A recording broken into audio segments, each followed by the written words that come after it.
بہار رمضان۔ اعوذ باللہ من الشیطان الرجیم، بسم اللہ الرحمن الرحیم۔ اللہم صلی علی سیدنا و مولانا محمد وعلی آل سیدنا و مولانا محمد وبارک وسلم وصلی علیہ۔ ناظرین کرام، آپ کا میزبان شمس الرحمن بہار رمضان خصوصی ٹرانسمیشن لے کے آپ کی خدمت میں حاضر ہے۔ ناظرین کرام، ماہ مقدس کی خوبصورت گھڑیاں اپنی رحمت ہم پہ برساتی ہوئی گزر رہی ہیں۔ رب تبارک تعالیٰ کی کتنی کرم نوازی ہے کہ اس ماہ مقدس کے اندر ہمیں نیکیوں کا موقع فراہم کیا۔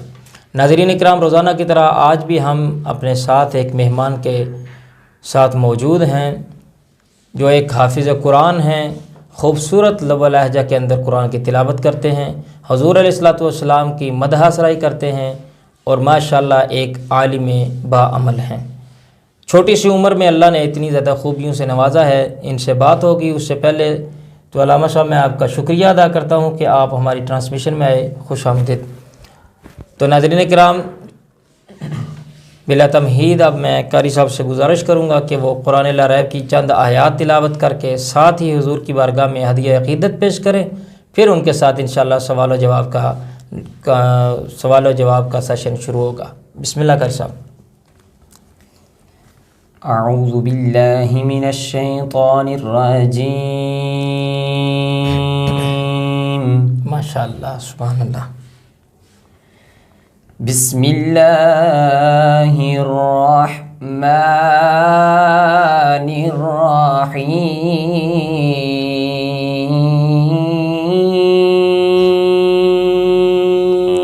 ماشاءاللہ، سبحان اللہ۔ یوم نطوی السماء کطی السجل للکتب۔ ماشاءاللہ، سبحان اللہ۔ کما بدأنا اول خلق نعیدہ۔ ماشاءاللہ، سبحان اللہ۔ وعدا علینا انا كنا فاعلین۔ سبحان اللہ، ماشاءاللہ۔ وَلَقَدْ كَتَبْنَا فِي الزَّبُورِ مِن بَعْدِ الذِّكْرِ أَنَّ الْأَرْضَ يَرِثُهَا عِبَادِيَ الصَّالِحُونَ۔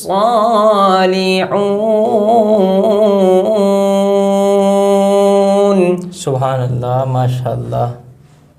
ان فی هذا لبلاغا لقوم عابدین۔ ماشاءاللہ، وما ارسلناک الا رحمة للعالمین۔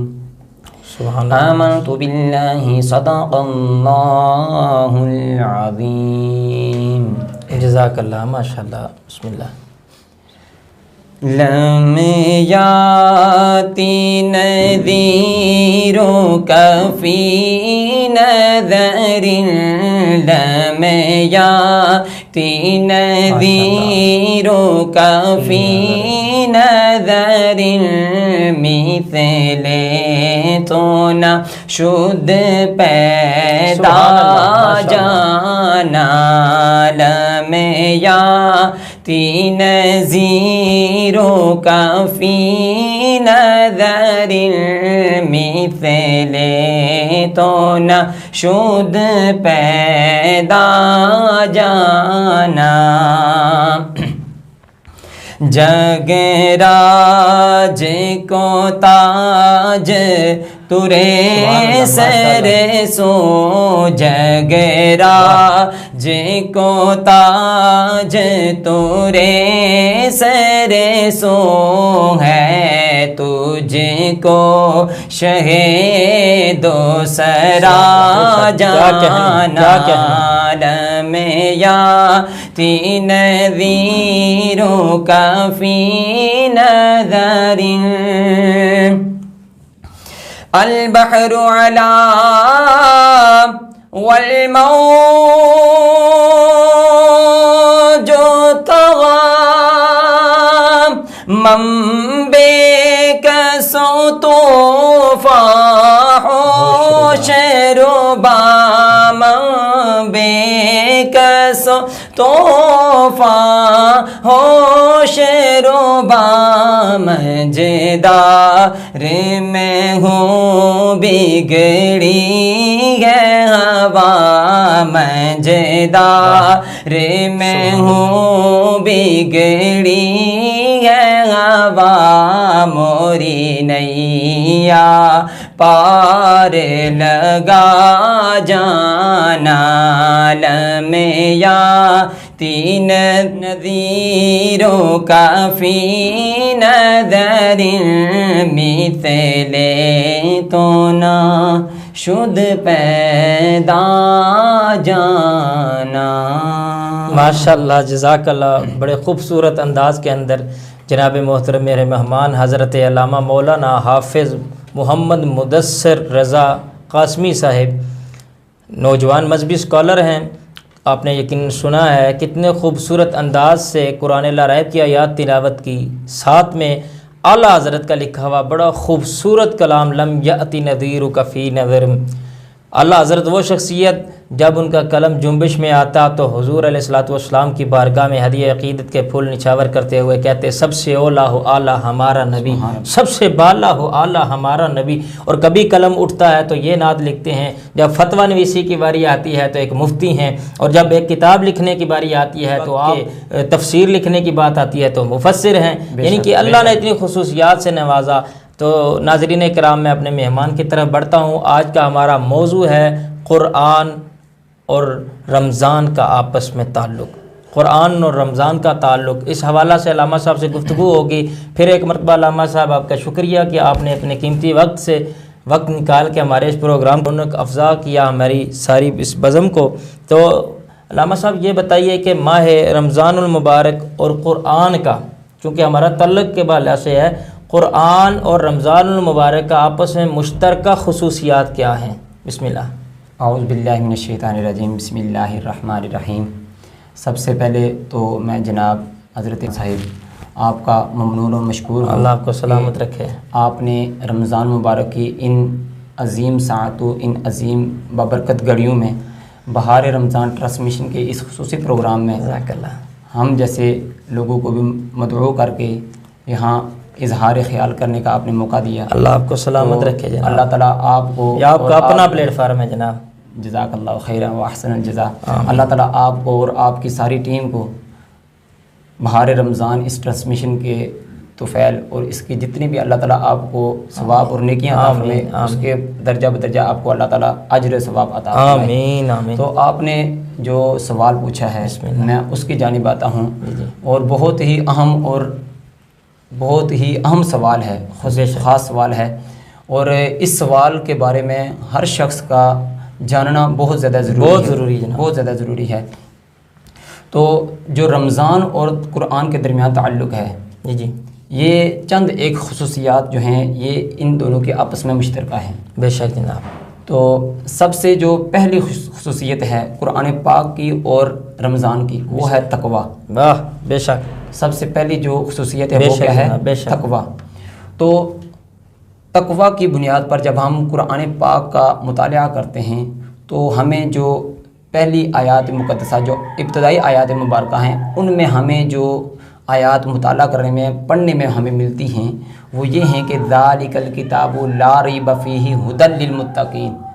یہاں بھی یعنی یہ وہ ذی شان کا کتاب، یعنی حضور ضیاء الامت حضرت پیر کرم شاہ رحمۃ اللہ تعالیٰ علیہ نے اس کا ذالکہ کا جو ترجمہ کیا ہے وہ ذی شان کتاب کیا ہے. سبحان اللہ. ذی شان کتاب اس کا جو آپ نے فرمایا کہ یہ جو ذی شان کتاب ذرہ برابر بھی اس میں شک نہیں ہے، بے شک جناب، ذرہ برابر بھی، اور متقین یعنی تقوی اختیار کرنے کے لیے اس میں ہدایت ہے۔ واہ سبحان اللہ، ماشاء اللہ، تقوی اختیار کرنے والوں میں اس میں ہدایت ہے، ماشاء اللہ۔ اب یہ جو اسی طریقے پہ آ جائیں، اسی مشترکہ جو دوسری خصوصیت رمضان مبارک کی ہے، جی جی، اب اس کی جانب قرآن پاک سے ہم دلیل لیتے ہیں۔ واہ ماشاء اللہ۔ جب قرآن پاک میں اللہ تعالیٰ نے رمضان مبارک کے روزے کو فرض کیا، بے شک فرض کرنے کی باری آئی تو اللہ تعالیٰ نے فرمایا کہ یا ایھا الذین آمنوا کتب علیکم الصیام کما کتب علی الذین من قبلکم لعلکم تتقون۔ سبحان اللہ، مطلب مشترکہ ہو گیا کام، مشترکہ، ماشاء اللہ، من قبلکم لعلکم تتقون، فرمایا کہ یا ایھا الذین آمنوا کتب علیکم الصیام، اے ایمان والو تم پر رمضان مبارک کے روزے فرض کیے گئے ہیں، واہ بے شک، کما کتب علی الذین من قبلکم، جس طرح کہ تم سے پہلے لوگوں پر یعنی سابقہ امتوں پر اللہ تعالیٰ نے روزے فرض کیے ہوئے تھے۔ اب وجہ کیا تھی؟ لعلکم تتقون، کہ تم متقی ہو جاؤ، تم متقی یعنی تقوی اختیار کرنے والے۔ اب قرآن پاک پڑھنے والے کو سب سے پہلے جب الف لام میم ذالک الکتاب لا ریب فیہ ھدی للمتقین، جب یہ ان آیات کا جو قاری ہے ان آیات کا جب ان آیات کی قرات کرے گا تو اسے اس وقت تقوی کا سب سے پہلے درس ملے گا، اور جب رمضان مبارک کے موضوع پہ پہنچے گا، جب رمضان مبارک کے موضوع پہ پہنچے گا تو اس وقت اسے رمضان مبارک کا اور قرآن پاک کا آپس میں جو تعلق نظر آئے گا وہ بھی تقوی کی بنیاد پر۔ واہ سبحان اللہ، ماشاء اللہ جناب، کیا کہنے۔ اب جو دوسری ان کی خصوصیت ہے، واہ سبحان اللہ، بسم اللہ، ان کی آپس میں جو دوسری خصوصیت ہے وہ یہ ہے کہ قرب الہی، بے شک قرب الہی، بے شک جناب۔ جو قرآن پاک کی تلاوت ایک قاری کرتا ہے، قرآن پڑھنے والا جو ایک قرآن پاک کی تلاوت کرتا ہے تو اس کا جو بنیادی مقصد ہوتا ہے وہ قرب الہی ہوتا ہے، بے شک جناب۔ یعنی میں قرآن پاک کے مفاہیم و مطالب کو سمجھوں گا اور سمجھنے کے بعد پھر ان پر عمل پیرا ہوں گا، بے شک جناب۔ عمل پیرا ہونے کے بعد پھر جب وہ ان پر عمل پیرا ہو جائے گا تو اس وقت اللہ تعالیٰ اسے اپنا خاص قرب عطا فرمائے گا، واہ سبحان اللہ، اسے اپنا خاص قرب عطا فرمائے گا۔ اور اس کے بعد یہی بات ہمیں رمضان مبارک میں بھی نظر آتی ہے۔ جو روزہ دار ہوتا ہے وہ صبح سے لے کر شام تک، بے شک، جو رمضان مبارک کے روزے کا ایک وقت متعین ہے تو صبح سے لے کر شام تک وہ بھوکا اور پیاسا اور نفسانی خواہشات سے دور رہتا ہے، بے شک۔ میں تفصیل میں نہیں جانا چاہتا، میں ایک جو ہے الفاظ کا چناؤ کیا ہے، نفسانی خواہشات سے وہ دور رہتے ہوئے، بے شک، دور رہتے ہوئے وہ جو روزے کا اہتمام کرتا ہے، اس وقت بندے کا جو مقصد ہوتا ہے، جو روزہ دار کا جو مقصد ہوتا ہے وہ قرب الہی ہوتا ہے، بے شک جناب، یہی بات ہے، قرب الہی، یعنی کہ دونوں کو ماشاءاللہ۔ اب قرآن پڑھنے والے کا جو مقصد ہے وہ ہے قرب الہی، یعنی اللہ تعالیٰ مجھ سے راضی ہو جائے، اللہ تعالیٰ میرے قریب ہو جائے، اور جو روزہ رکھنے والا ہے اس کا مقصد ہے کہ اللہ تعالیٰ مجھ سے راضی ہو جائے اور میں اللہ تعالیٰ کے قریب ہو جاؤں، اللہ تعالیٰ میرے قریب ہو جائے۔ واہ سبحان اللہ، اور جو تیسری جو چیز ہے، واہ واہ بسم اللہ، جو تیسری چیز ہے کیا کہنے، تو وہ رمضان اور قرآن ان دونوں کی مشترکہ جو خصوصیت ہے وہ ہے شفاعت کرنا۔ سبحان اللہ، ماشاءاللہ، سب سے بڑی تو یہ ہے، سب سے بڑی اور نکل آئی شفاعت کرنا، بے شک جناب۔ تو سب سے پہلے جو قرآن پاک جو ہے نا، ایک حافظ قرآن جب قرآن پاک حفظ کر لیتا ہے تو کل قیامت کے دن اس حافظ قرآن کو اللہ تعالیٰ فرمائے گا کہ قرآن کو پڑھتا جا اور جنت کے زینے چڑھتا جا، اور جب وہ جنت کے زینے چڑھ چکے گا، جی چڑھ لے گا، اور اس کے بعد پھر اللہ تعالیٰ فرمائے گا اب تو شفاعت کر۔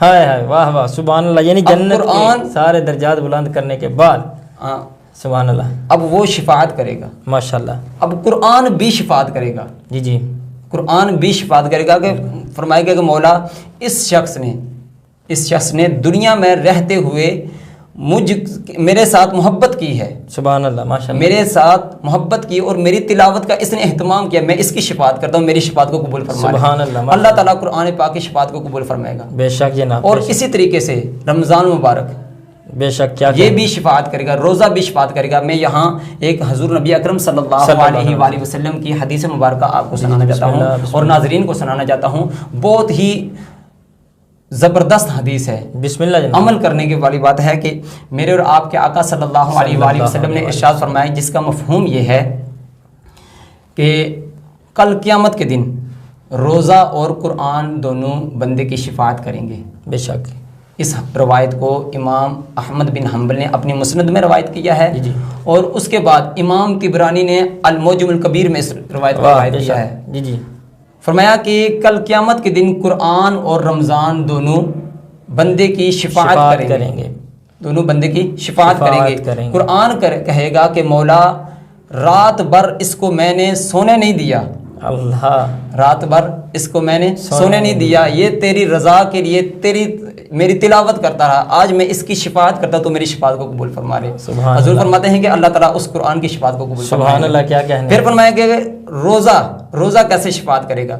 فرمایا کہ جب روزہ دار کی باری آئے گی تو جو روزہ ہے نا وہ پکار اٹھے گا کہ مولا دن بھر اس نے خود کو نفسانی خواہشات سے بچائے رکھا، اور اس کے بعد تیری رضا کے لیے اس نے روزے کا اہتمام کیا، اللہ میں اس کی شفاعت کرتا ہوں تو اس کی شفاعت کو قبول فرمایا۔ حضور فرماتے ہیں کہ دونوں کو شفاعت کو قبول فرما دیا جائے۔ اللہ سبحان اللہ، کی شفاعت کو قبول فرما دیا۔ ماشاءاللہ ماشاءاللہ۔ ناظرین، کتنے خوبصورت پیرائے کے اندر ہمارے عزیزم محترم علامہ محمد مدثر رضا صاحب نے کتنا سونا استدلال کرتے ہوئے حضور کے فرامین سے کہ رمضان کا بھی مقصد اور خصوصیت یہی ہے کہ اس کے اندر بھی کوئی شک نہیں ہے اور بندہ تقوی حاصل کرنے کے لیے لگا رہتا ہے۔ روزوں کے حوالے سے بھی رب نے قرآن میں فرمایا کہ بندہ تقوی حاصل کرنے کے لیے رب کی رضا کی خاطر ساری نفسانی خواہشات سے ایون دیٹ بھوک اور پیاس سارا کچھ برداشت کرتا ہے کہ میرا رب میرے سے راضی ہو جائے اور مجھے تقوی مل جائے۔ ناظرین کرام، بڑے خوبصورت انداز میں گفتگو فرما رہے تھے، اسی گفتگو کو میں مزید طول دینا چاہوں گا، اور میں حضرت صاحب سے یہی پوچھنا چاہوں گا کہ حضرت یہ بتائیے کہ حضور پاک صلی اللہ علیہ وسلم، اگر ایک امتی اتنا ہوتا ہے کہ رمضان میں امتی باقی دنوں میں ہو سکتا ہے کہ قرآن کے پاس اتنا نہ جاتا ہو، تھوڑا جاتا ہو، لیکن جب رمضان کا مہینہ آتا ہے تو صبح شام رات کو بھی قرآن کی تلاوتیں ہو رہی ہیں، مساجد بھری ہوئی ہیں، شکر الحمدللہ۔ میرے کریم لجپال آقا کا کیا طریقہ ہوتا تھا؟ ذرا ان کے فرامین سے بتائیے کہ حضور کی کیا محبت تھی رمضان کے اندر قرآن کے ساتھ۔ آپ نے بہت ہی دلچسپ سوال کیا ہے۔ جی بسم اللہ جناب۔ تو اللہ تعالیٰ آپ کی محبتوں میں اور اضافہ فرمائے۔ تو میں اس بات میں یہاں ایک اضافہ کرنا چاہوں گا کہ جو قرآن پاک کا نزول ہوا ہے نا وہ بھی رمضان مبارک میں، بے شک یک بار کی قرآن رمضان مبارک کی ایک رات ہے، ببرکت رات ہے، لیلۃ القدر۔ اس رات میں یک بارگی قرآن پاک کا نزول ہوا، بے شک، اور اس کے بارے میں اللہ تعالیٰ نے ارشاد فرمایا شہر رمضان الذی انزل فیہ القرآن۔ جی بالکل ایک کہ رمضان مبارک کا وہ مہینہ ہے کہ جس مہینے میں قرآن پاک کو نازل کیا یہی بات، یہ بھی مماثلت پائی جا رہی ہے۔ اور اسی مماثلت کو مد نظر رکھ کے حضور نبی اکرم صلی اللہ علیہ وآلہ وسلم جو قرآن پاک کے ساتھ بہت ہی زیادہ محبت فرمایا کرتے جی بالکل جناب۔ یہ قرآن پاک حضور صلی اللہ علیہ وآلہ وسلم پر نازل ہوا اور امت کے لیے ہدایت اور رہنمائی کا سرچشمہ بن کے آیا۔ بے شک۔ تو حضور صلی اللہ علیہ وآلہ وسلم کی محبت کی مثال یوں لے لیجئے کہ حضور صلی اللہ علیہ وآلہ وسلم رمضان مبارک میں حضرت سیدنا جبرائیل علیہ السلام کے ساتھ قرآن پاک کا دور فرمایا کرتے، سبحان اللہ ماشاءاللہ، اور اس کے بعد اپنے صحابہ اکرام کو جمع فرماتے اور جمع فرما کر پھر ان سے قرآن پاک کی تلاوت کو سنا بھی کرتے، پھر سنایا بھی کرتے تھے۔ سبحان اللہ ماشاءاللہ، کیا کہنے، کتنی جو بے شک جناب، کیا دلچسپ محبت تھی، کیا کہنے۔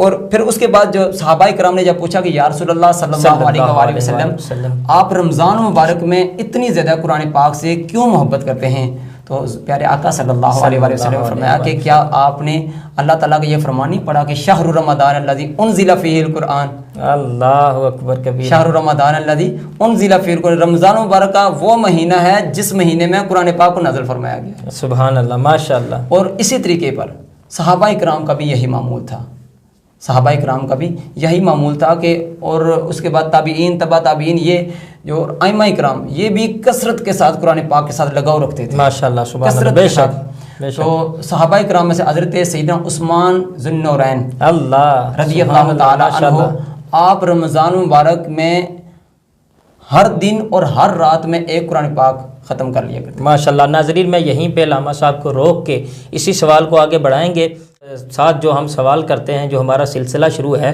تو آج کا آپ کا سوال ہے، جس سوال کا جواب آپ نے ہمارے SR Studio 5 کے آفیشیل یوٹیوب چینل کے کمنٹ باکس کے اندر آپ نے کمنٹ کرنا ہے. انشاءاللہ ایک دن ہم اس کی قرآن اندازی کریں گے. جتنے سوالات کے جوابات ہمیں صحیح آئے ہوں گے ان سب کے درمیان قرآن اندازی ہوگی. انشاءاللہ 3 خوش نصیبوں کو ہم انشاءاللہ انعام کی صورت میں وہ انعام ان تک پہنچائیں گے. تو سوال چونکہ ہمارا آج کا جو موضوع ہے اس موضوع سے مطابقت رکھتا ہے. سوال یہ ہے کہ قرآن پاک کی تکمیل کس ہجری سال میں ہوئی؟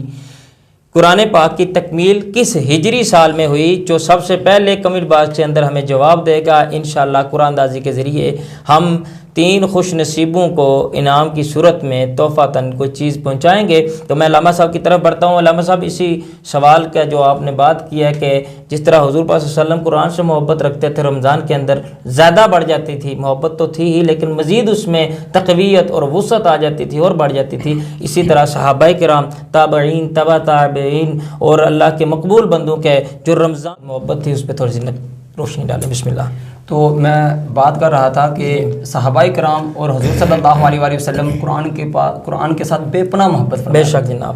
اور صحابہ کرام رضوان اللہ علیہم اجمعین آپ بھی بے پناہ محبت فرمایا کرتے ہیں. اور اس کے بعد تابعین، تبع تابعین، یہ بڑی ایک لمبی سی فہرست ہے. یہاں اتنا جو ہے وہ وقت نہیں ہے کہ میں اس کو توالت دے سکوں. مختصر سے وقت کے اندر آپ ایسا کریں کہ ہمارے ناظرین کی جو ہے نا وہ روح تازہ ہو جائے. بسم اللہ. تو میں یہاں ائمہ کرام میں سے حضرت امام شافعی رحمۃ اللہ تعالیٰ ماشاءاللہ آپ کا قرآن پاک کے ساتھ اتنا لگاؤ تھا نا کہ آپ قرآن پاک رمضان مبارک کے اس مقدس مہینے میں 60 قرآن پاک کی تلاوت فرمایا. سبحان اللہ ماشاءاللہ.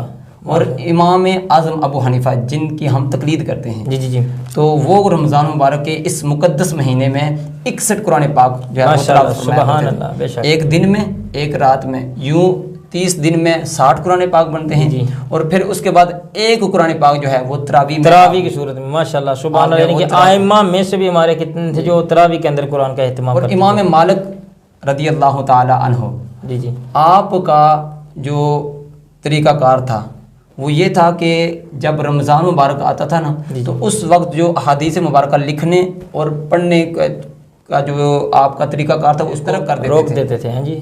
اور اس کے بعد سارا فوکس قرآن مجید کی تلاوت میں. سبحان اللہ. اور پھر آپ کا بھی یہی معمول ہوا کرتا تھا.